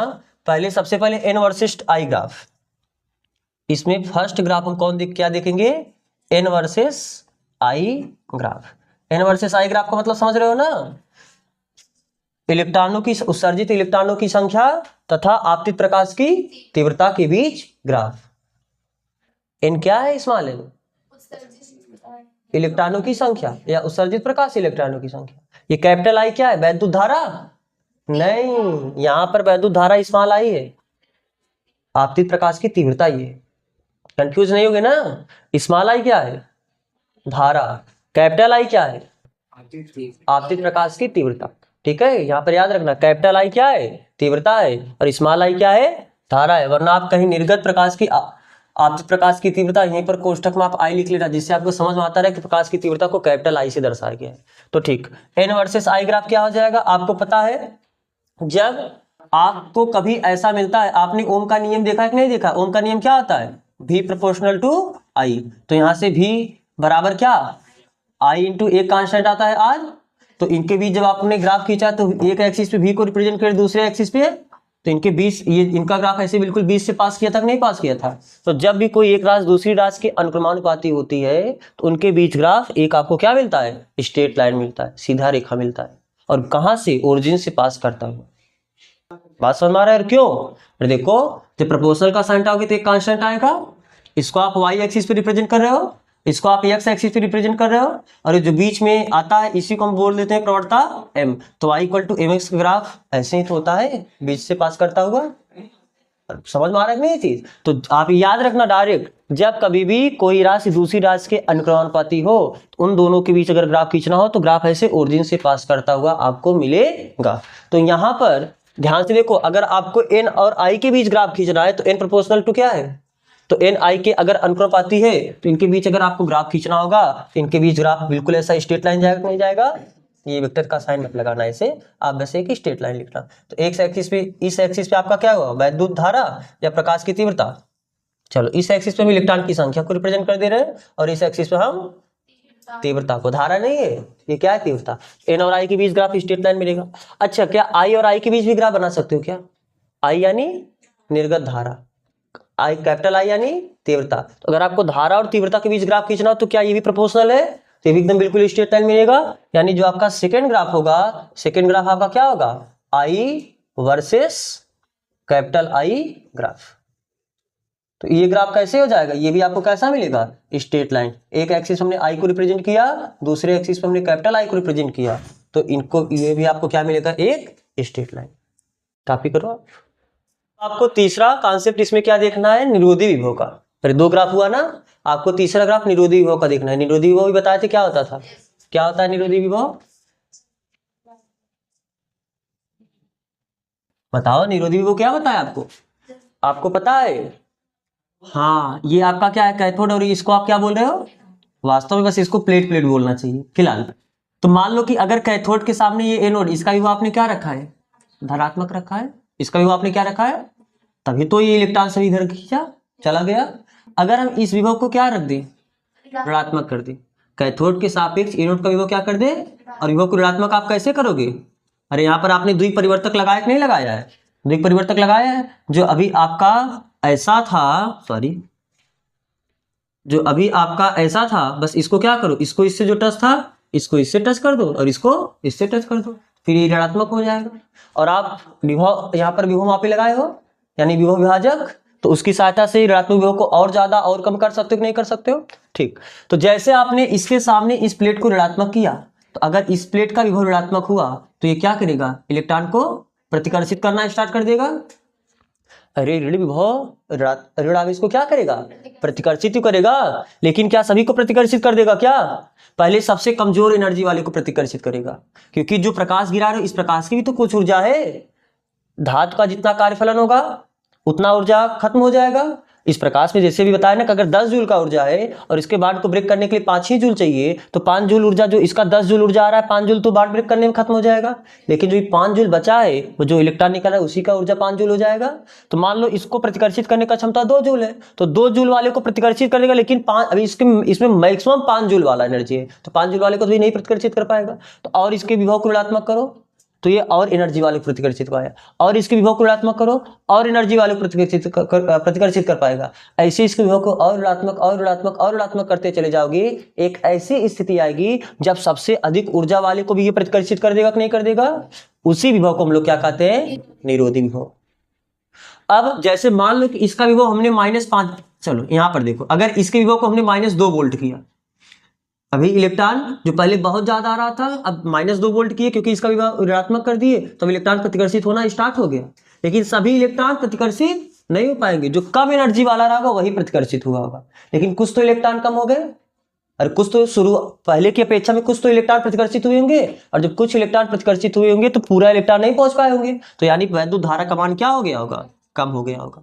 विभव को और आप ऋणात्मक करो, -3 वोल्ट कर दो, और ज्यादा ऊर्जा वाले इलेक्ट्रॉन प्रतिकर्षित हो गए होंगे, धारा का मान और कम हो गया होगा। और आपने विभव को ऋणात्मक किया और इलेक्ट्रॉन प्रतिकर्षित हुए होंगे, धारा का मान और कम हुआ होगा। ऐसे करते जाओगे, मान लो -8 वोल्ट पहुंचे, अकेले के एग्जाम्पल ले रहे, -8 वोल्ट पर जैसे आप पहुंचोगे, उस केस में सभी इलेक्ट्रॉन क्या हो गया, प्रतिकर्षित हो गया। सबसे ज्यादा ऊर्जा वाला भी जो इलेक्ट्रॉन था वो भी प्रतिकर्षित हो गया, यानी वो भी रुक गया, वो भी यहां तक नहीं पहुंच पाया, क्योंकि अगर इसका विभव ऋणात्मक करोगे ये प्रतिकर्षित करना चाहेगा ना, और सबसे ज्यादा वाले को प्रतिकर्षित कर दिया, यानी अब यहां पर धारा का मान कितना हो गया, 0।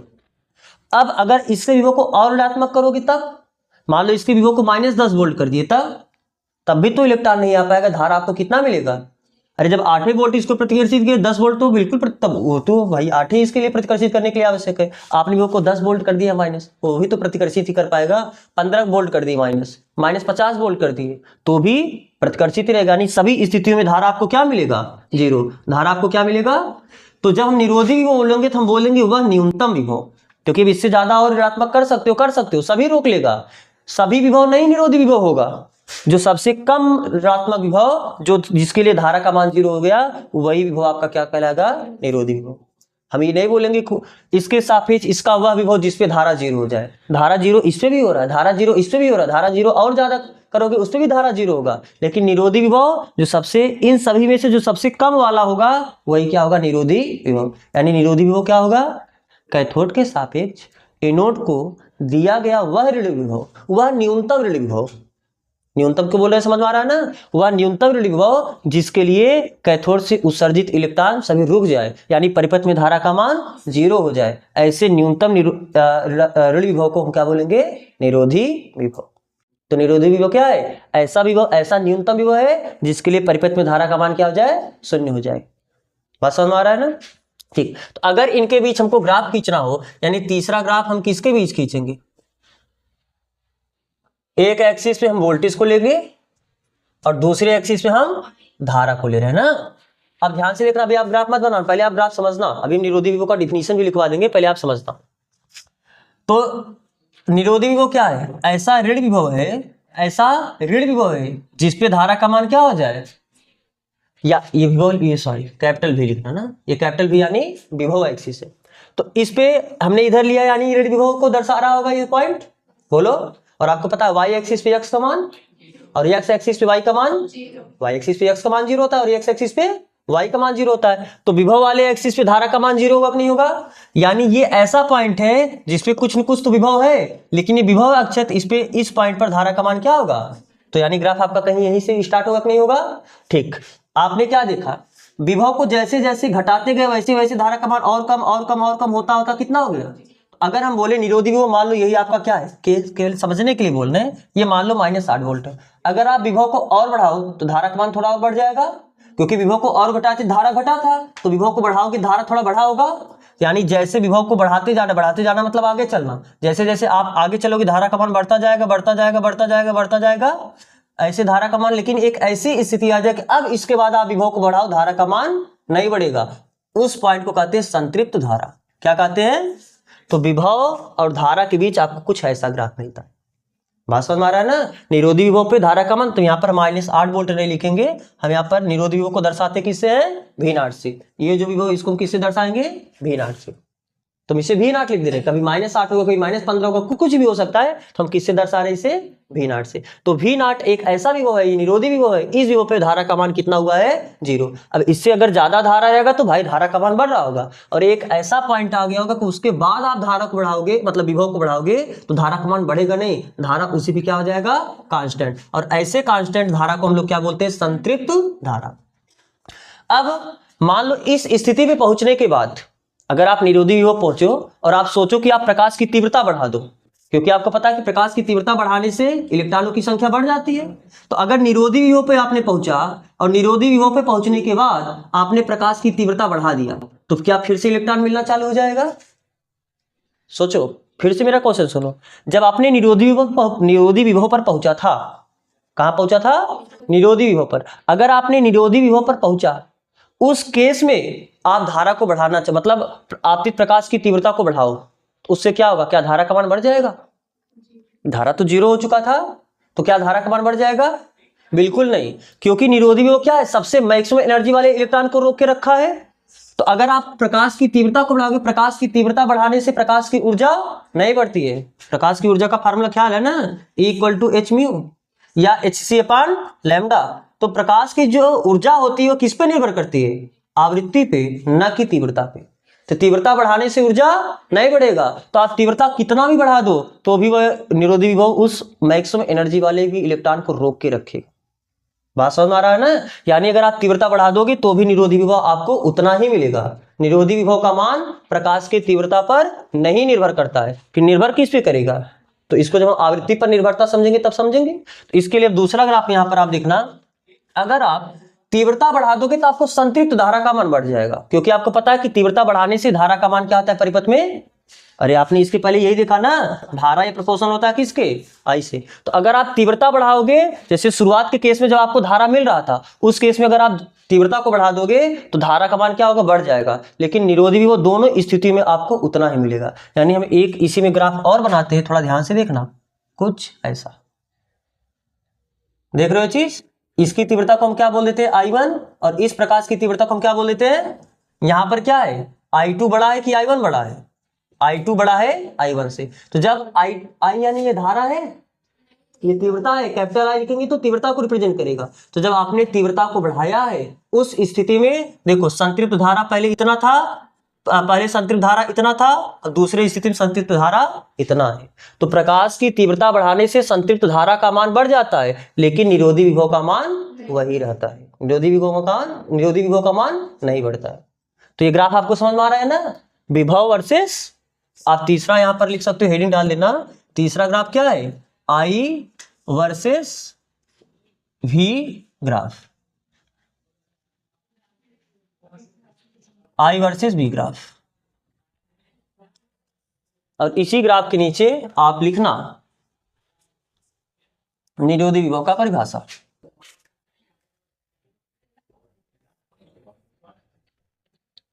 बनाओ, ये ग्राफ बनाओ, ग्राफ बनाओ, इसके नीचे आप हेडिंग डालो निरोधी विभव।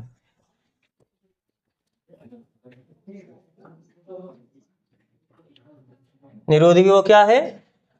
कैथोड के सापेक्ष, कैथोड के सापेक्ष एनोड को दिया गया वह न्यूनतम ऋणात्मक विभव। न्यूनतम क्यों लिख रहे हैं, बात समझ में आ रहा है ना? न्यूनतम ऋणात्मक विभव,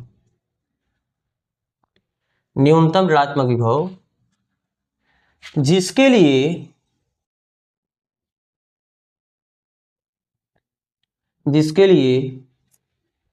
परिपथ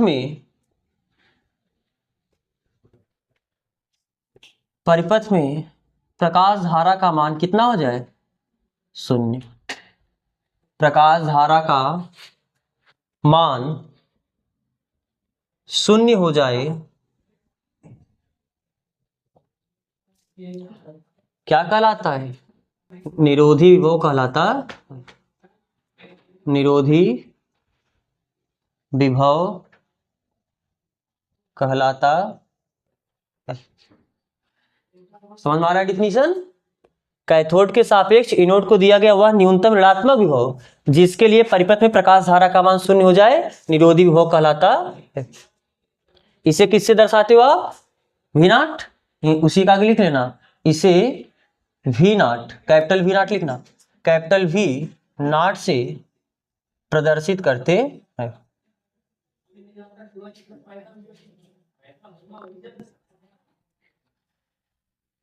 आपको ये ग्राफ समझ में आ रहा है ना कैसे बना है?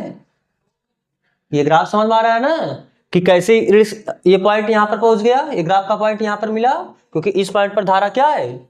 जैसे आपने विभव का मान बढ़ाते गए आपको धारा का मान बढ़ता गया, और एक ऐसा पॉइंट है कब उसके आगे विभव बढ़ाओगे धारा का मान नहीं बढ़ेगा, धारा संतृप्त हो जाएगा, रुक जाएगा। तो उस धारा को हम लोग क्या बोले? तो यहाँ पर आपको जो धारा मिली आपका संतृप्त धारा।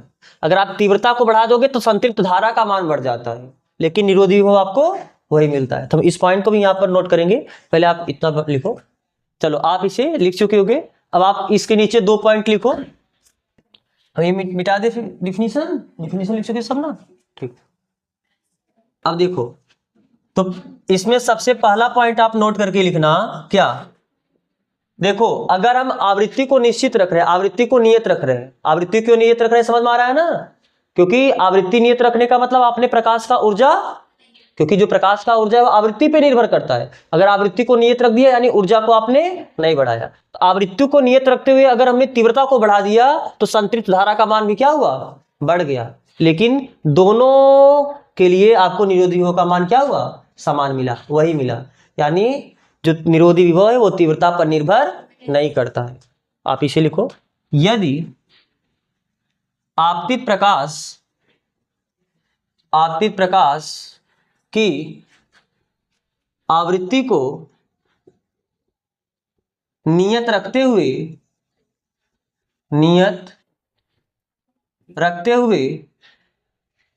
तीव्रता बढ़ाया जाए,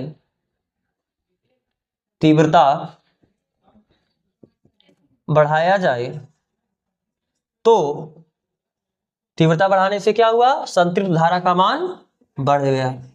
संतृप्त धारा का मान भी बढ़ जाता है, संतृप्त धारा का मान भी बढ़ जाता है। परंतु निरोधी विभव का मान,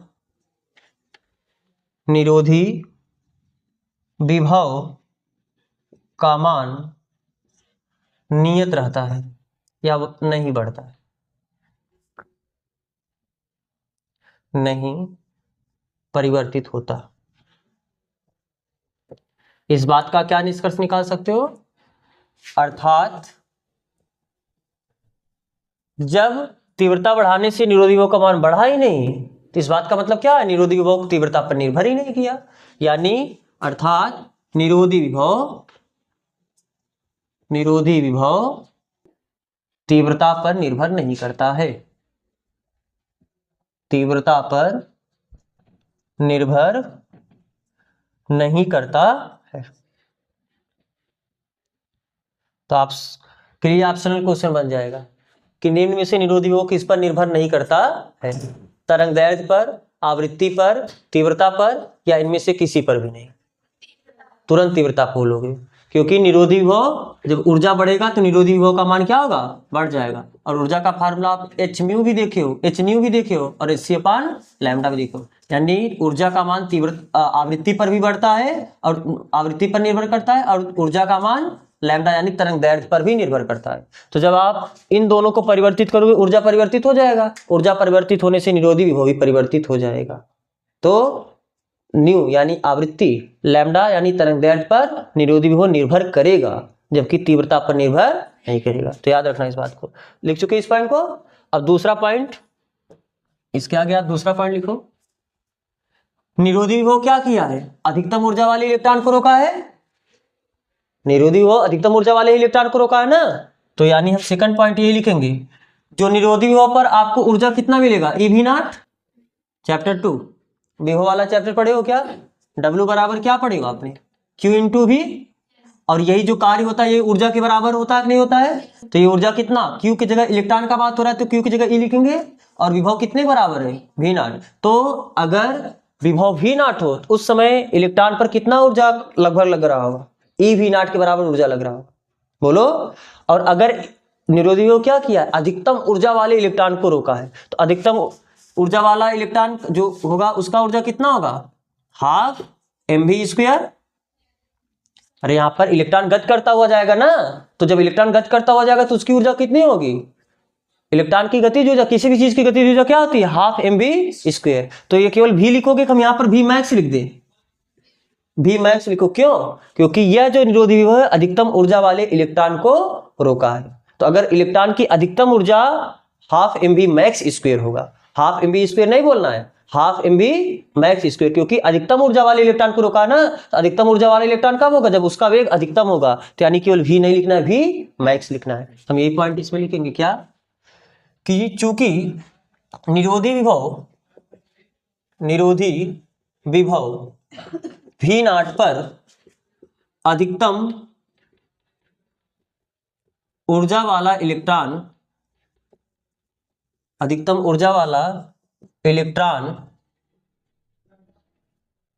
भी रुक जाता है, यदि उत्सर्जित इलेक्ट्रॉन की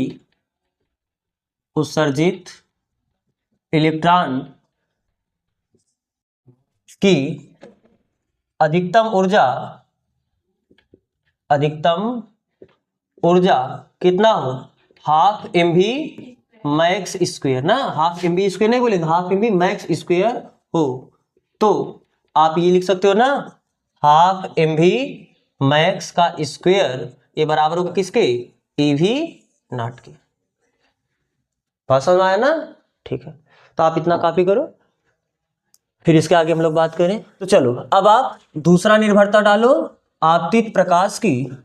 अभी आपने तीव्रता पर निर्भरता देखा है, लेकिन अब हमको किस पे देखना है? आवृत्ति पर। आपतित प्रकाश के आवृत्ति पर निर्भरता,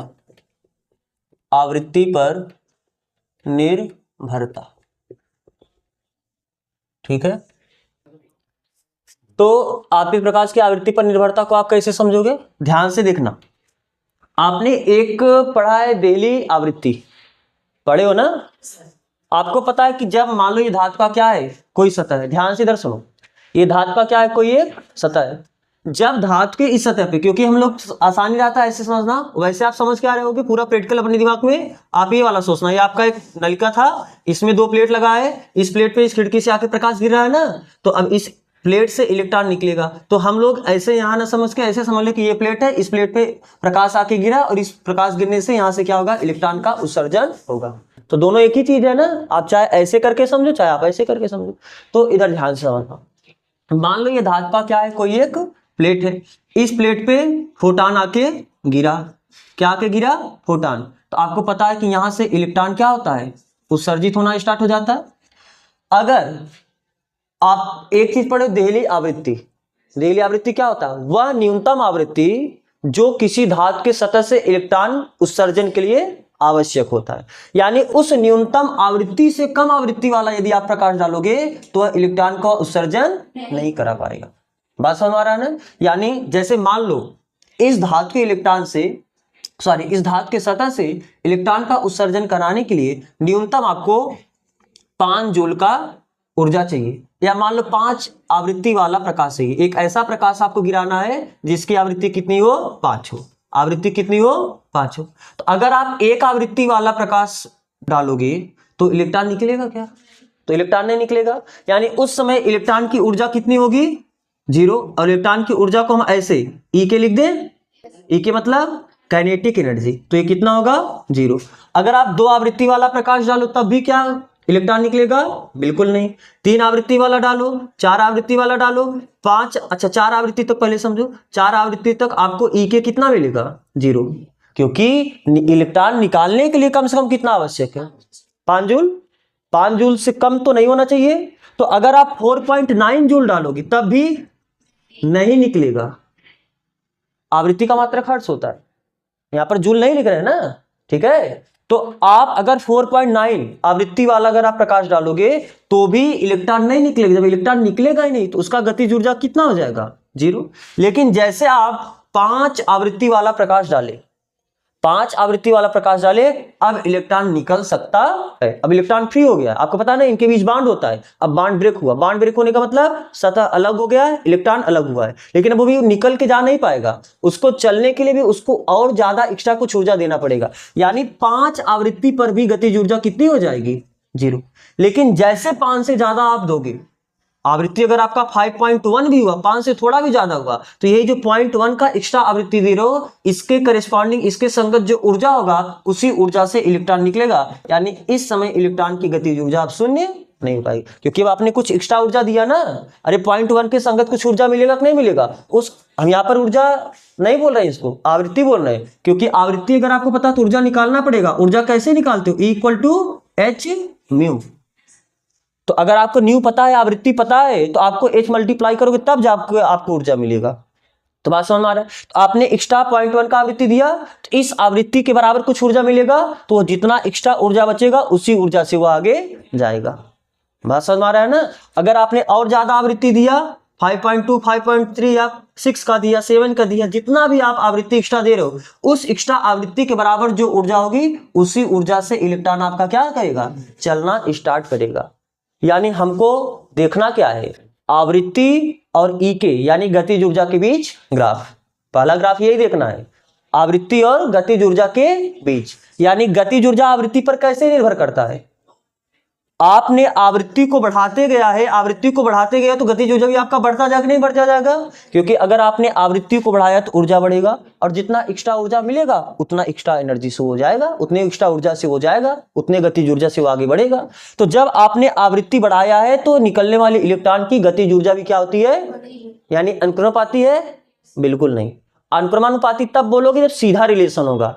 तो इधर भी तो अनुक्रमानुपाती होने का मतलब इधर भी ये बढ़ा रहे तो बढ़ना चाहिए था ना, इधर तो यहां तक बढ़ा 0 0 0 0 के आपको 0 मिला है, तो अनुक्रमानुपाती नहीं है। इसका ग्राफ हल्का रफली ऐसे समझना, मान लो कि इस एक्सिस पे हमने गतिज ऊर्जा को बनाया ई के, किसको बना दे रहे हैं, ई के को, और इस एक्सिस पे हमने किसको बनाया, म्यू को। तो जब हमको मान लो कितना चाहिए था, कम से कम 5 का चाहिए था आवृत्ति, अरे 5 आवृत्ति वाला प्रकाश मिलेगा तभी प्रकाश निकल पाएगा, इलेक्ट्रॉन निकल पाएगा। तो मान लो यहाँ पर आवृत्ति का वैल्यू 1 2 3 4 5, यहाँ पर 5 है, तो जो आपने 5 से कम दिया है तो आपको गतिज ऊर्जा कितना मिला था, 5 से कम पे गतिज ऊर्जा देखो हर केस में कितना है, 0। यानी ये सभी पॉइंट रह जाएगा, यानी ग्राफ आपका यहाँ से कहीं स्टार्ट होगा जहां आपने कितना दिया है 5, 5 पे भी 0 है, 5 पे भी 0, लेकिन अब स्टार्ट यहीं से होगा। अब 5 का आगे जितना ज्यादा देते जाओगे वैसे गतिज ऊर्जा आपका बढ़ता जाएगा। बात समझ आया कि नहीं समझ आया? तो इनके बीच ग्राफ ये है। तो यानी आप इतना केवल बोल सकते हो कि आपतित प्रकाश की आवृत्ति बढ़ाने से गतिज ऊर्जा बढ़ती है। ये नहीं बोलोगे कि आवृत्ति आपतित जो इलेक्ट्रॉन निकल रहा है इसकी गतिज ऊर्जा आवृत्ति के अनुक्रमणपाती होते। अनुक्रमणपाती होता तो ये ग्राफ कहां से आता? ओरिजिन से। बात समझ में आ रहा है ना? आपको यहां पर अनुक्रमणपाती कहने से बचना है। आपको सिर्फ इतना बोलना है कि अगर हम आवृत्ति बढ़ाएंगे तो जो इलेक्ट्रॉन निकल रहा है इसकी ऊर्जा भी क्या होगी? बढ़ती जाएगी। क्योंकि आवृत्ति बढ़ाने से, अगर इस प्रकाश की आवृत्ति बढ़ा तो इस प्रकाश की ऊर्जा बढ़ेगी, और जब इसकी ऊर्जा बढ़ी तो अगर इस निकलने के लिए 10 जूल का चाहिए था तो 10 जूल अपना खर्च कर लेगा बांड तोड़ने में, उसके अलावा जितना बचेगा उतना गतिज ऊर्जा से वो अपना जाना स्टार्ट करेगा। तो जब आवृत्ति बढ़ाओगे तो ऊर्जा बढ़ेगी, जितनी ऊर्जा बढ़ेगी उतना एक्स्ट्रा ऊर्जा बचेगी, और उसी एक्स्ट्रा ऊर्जा से वो जाता जाएगा। तो ये बात समझ में आ रहा है कि नहीं समझ में आ रहा है? क्या आवृत्ति बढ़ाने से उत्सर्जित इलेक्ट्रॉन की गतिज ऊर्जा बढ़ जाती है। तो एक दूसरे के अनुक्रमपाती नहीं बोल रहा है, तो यही आपको लिखना है इसमें। तो चलो आप लिखो, उत्सर्जित इलेक्ट्रॉन की, उत्सर्जित इलेक्ट्रॉनों की, उत्सर्जित इलेक्ट्रॉनों की गतिज ऊर्जा आपतित प्रकाश की आवृत्ति बढ़ाने से बढ़ती है। आपतित प्रकाश की आवृत्ति बढ़ाने से बढ़ती है, न कि अनुक्रमानुपाती होता है। आप वहां पर कोष्टक लिख लो, न कि अनुक्रमानुपाती होती है। तो इनके बीच ग्राफ बताओ। तो आप इसमें ए हेडिंग डालना, क्या कौन कौन सा ग्राफ? ई के मतलब समझ रहे हो ना? Kinetic energy. किसकी काइनेटिक एनर्जी? जो इलेक्ट्रॉन निकल रहा है उसकी, प्रकाश जो आके गिरा है उसकी नहीं। ई के वर्सेस कौन सा ग्राफ? न्यू ग्राफ ना, ये भी है, ठीक है, वर्सेस न्यू ग्राफ। तो ग्राफ तो तुरंत आप बना लोगे। ये आपका कौन सा एक्सिस हुआ? ई के। ये कौन सा एक्सिस हुआ? न्यू का। ठीक, तो ग्राफ कुछ कहीं आपका यहां से स्टार्ट होगा। तो यहां पर कहां से? जहां देहली आवृत्ति होगी, और यहीं पर देहली आवृत्ति होती है ना, तो देहली आवृत्ति से आपका ग्राफ स्टार्ट होगा। अच्छा एक बात ये देखो, क्या ये लाइन है क्या ग्राफ? अगर ये पीछे बढ़ाओगे, ये लाइन को आप पीछे बढ़ाओ, वास्तव में तो स्टार्ट यहीं से होता है, लेकिन अगर हम इसे पीछे बढ़ाएं इसी दिशा में, ठीक है, आप स्केल रख के पीछे बढ़ाना, थोड़ा टेढ़ा हो सकता है। तो ये वाई एक्सिस को कहीं काटा कि नहीं काटा? मान लेते हैं जहां काटा उसको हम क्या बोल देते हैं? बी। और क्या ये कुछ न कुछ एंगल भी बनाएगा कि नहीं बनाएगा? बोलो, इस लाइन का इक्वेशन आप बता सकते हो क्या? हाँ, आपको पता है ना कि इस टाइप की लाइन का इक्वेशन क्या होता है? y equal to M X plus C, जहां m क्या होता है? इस लाइन का स्लोप, प्रवणता, और c क्या होता है? y अंतःखंड। वह लाइन y एक्सिस को कितनी दूरी पर काटा? वो अंतःखंड। तो अगर, ठीक है, ध्यान से इधर देखो, तो क्या हम इसके ग्राफ को, क्योंकि आपको पता है y equal to M X plus यही होता है इसका ग्राफ ना, y एक्सिस पे क्या है? ई के। तो हम ऐसा लिख दे क्या? ई के इक्वल टू एम यानी प्रवणता। तो अगर आपको थीटा पता हो तो आप प्रवणता बता सकते हो। इस प्रवणता को चलो हम यहां से किससे दर्शा देते हैं? ए से। एक्स एक्सिस पे क्या है? आवृत्ति। तो यक्स जहां वहां पर हमको क्या लिखना पड़ेगा? न्यू। और सी क्या होता है?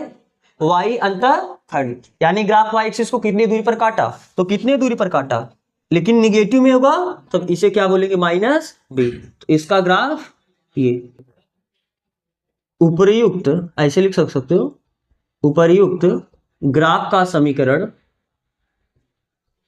निम्न होगा। आप यहां बता दो, जहां ए किसके जगह लिखियो?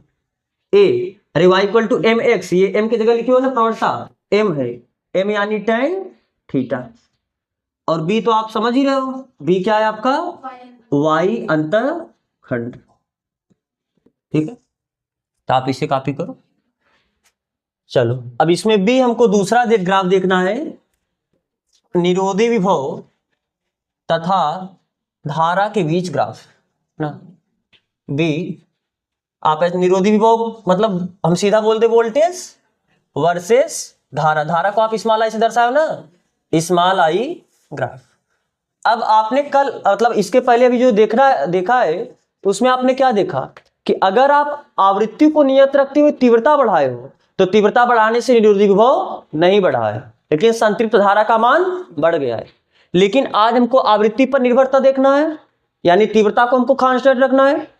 कल आपने अभी इसके पहले वाले में आपने तीव्रता को मतलब तीव्रता के साथ निर्भरता देखा था। जब तीव्रता के साथ निर्भरता देख रहे तो आपने किसको कांस्टेंट रखा, आवृत्ति को।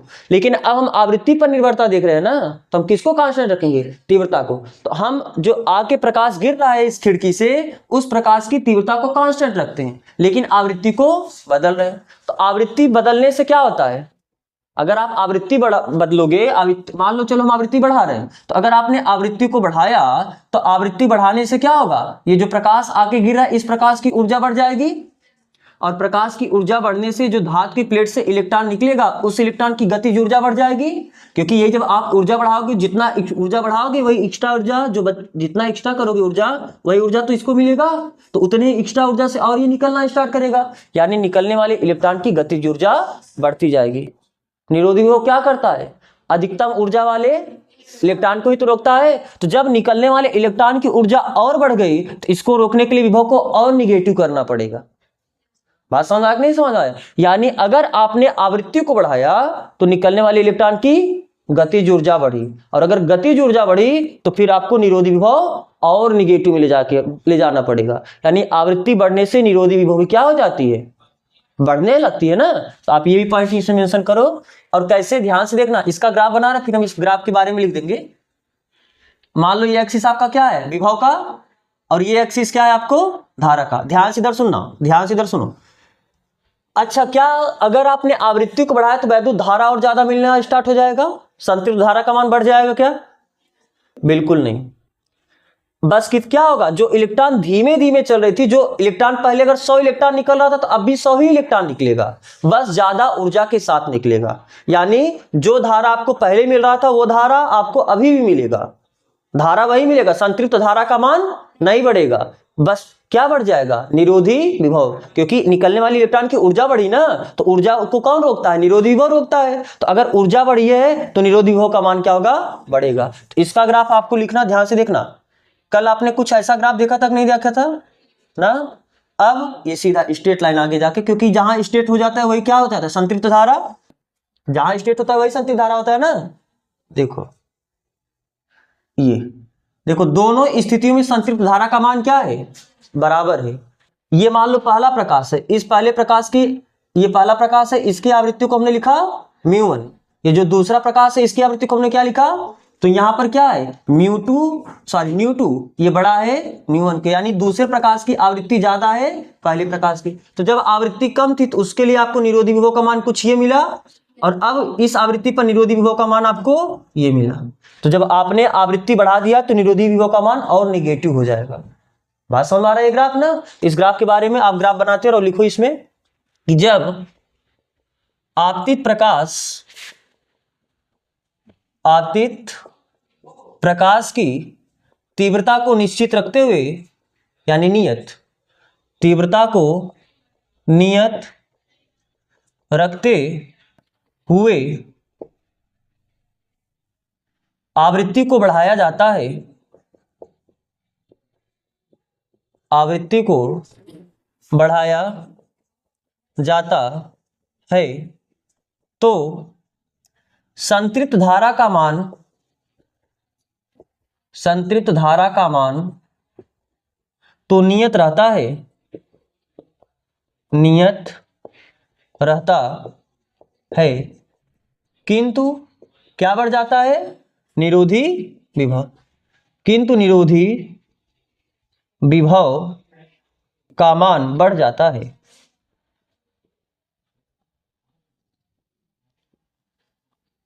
ठीक है, तो आपका ये भी हेडिंग कंप्लीट हुआ। अब हमको देखना है धातु की प्रकृति के साथ निर्भरता, यानी अगर आप धातु जो प्लेट यूज कर रहे हो, अलग अलग धातु का प्लेट यूज करोगे तो उस पर क्या फर्क पड़ेगा। चलो अब देखो अगला हेडिंग, तीसरा हेडिंग डालो आप इसमें, और लास्ट इसका धातु के प्रकृति के साथ निर्भरता।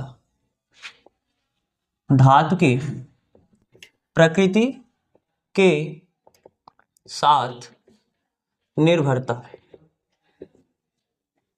धातु की प्रकृति के साथ निर्भरता में क्या है, जैसे आपको पता है अलग अलग धातुओं के लिए देहली ऊर्जा का मान क्या होता है, अलग अलग, यानी हो सकता है कोई धातु, क्योंकि आपने केमिस्ट्री में एक वर्ड पढ़ा होगा इलेक्ट्रोनिगेटिविटी, वैद्युत ऋणात्मकता।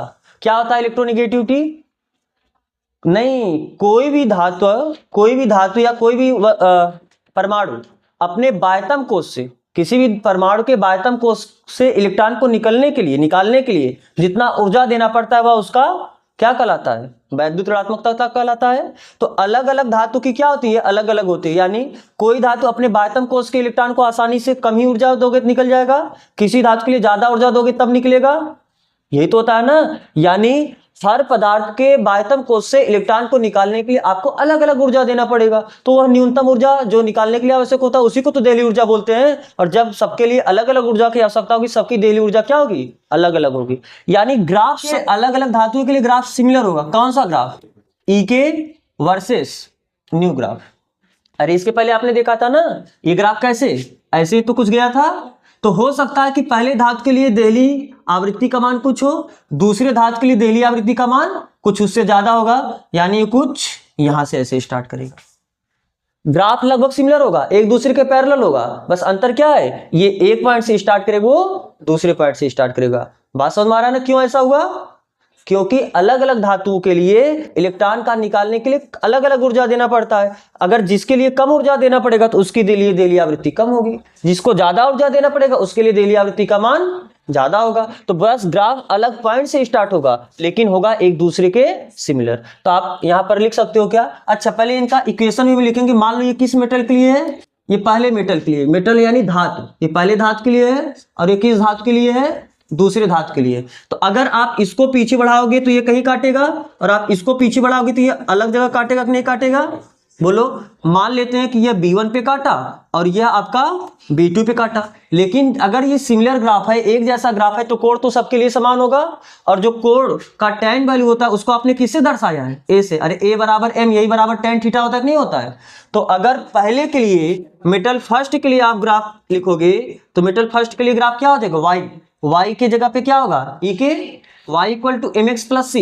एम की जगह क्या लिखोगे, ए, एक्स एक्सिस पे क्या आया है न्यू, और प्लस सी क्या होता है y अंतखंड। तो पहले के लिए ग्राफ माइनस B1, और दूसरे के लिए मेटल 2 के लिए जब आप यानी धातु दूसरे के लिए आप ग्राफ लिखो, मतलब इक्वेशन लिखोगे तो ए के इक्वल टू, देखो दूसरे के लिए भी तो प्रवणता ए ही रहेगा क्योंकि एंगल दोनों के लिए सेम है, तो प्रवणता ए ही रहेगा। तो ए न्यू माइनस बस उसके लिए क्या आ जाएगा, B2।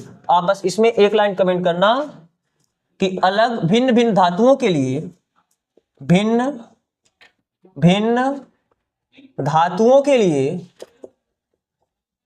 भिन्न भिन्न धातुओं के लिए ईके वर्सेस न्यू ग्राफ एक जैसा होता है, एक जैसा होता है।